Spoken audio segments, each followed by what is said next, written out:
भाऊ वारकऱ्यांना घेऊन पंढरपुरात आलाय, दर्शन घेताय आणि बातमी आली आपण कुंभमेळा मंत्री होता, आता नाशिकचेही पालकमंत्री झाला.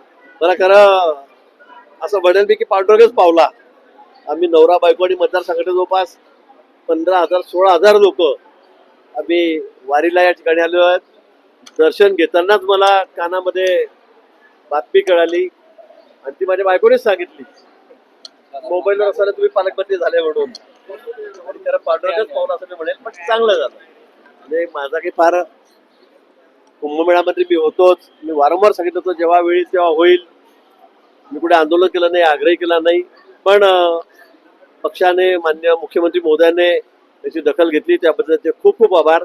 आधीच मी कुंभमेळा मंत्री आहे, मागच्या काळी 5 वर्ष मी पालकमंत्री होतो, कुंभमेळा मंत्री होतो, पण आता अधिक बळकटी काम करायला या ठिकाणी येणार आहे. आणि येणाऱ्या कुंभमेळ्यामध्ये हा ऐतिहासिक कुंभमेळा होईल, ऐतिहासिक कुंभमेळा होईल. त्याच्यामध्ये कुठे आम्ही कमी पडणार नाही. नाशिकचा सगळं आम्हाला रूप बदलायचं आहे. नाशिक एक आगळीवेगळी भूमी आहे, प्रभू श्रीरामचंद्राच्या पदस्पर्शाने पुढे झालेली भूमी आहे आणि ही कुंभनगरी आहे. पण मला वाटतं की आता अतिशय वेगाने आम्ही या कामाला लागलेलो आहोत. होत आहेत खड्डे खड्डे खड्डे करतायत, कोणी मोर्चे काढतायत. निश्चित मी सांगेल की या 15 दिवसामध्ये आम्ही 80% खड्डे बुजवलेले आहेत. 20% खड्डे या 2-4-5 दिवसामध्ये बुजले जातील. पण खड्डे बुजवण्यापेक्षा आम्हाला कायमस्वरूपी या नाशिकला खड्ड्यातून मुक्त करायचं आहे. सगळे रस्ते आम्हाला सिमेंटचे करायचे आहेत. अंतर्गत रस्ते सुद्धा आता 1000 कोटी रुपयाला मान्यता मुख्यमंत्री महोदयांनी कॉलनीमधल्या दिलेली आहे.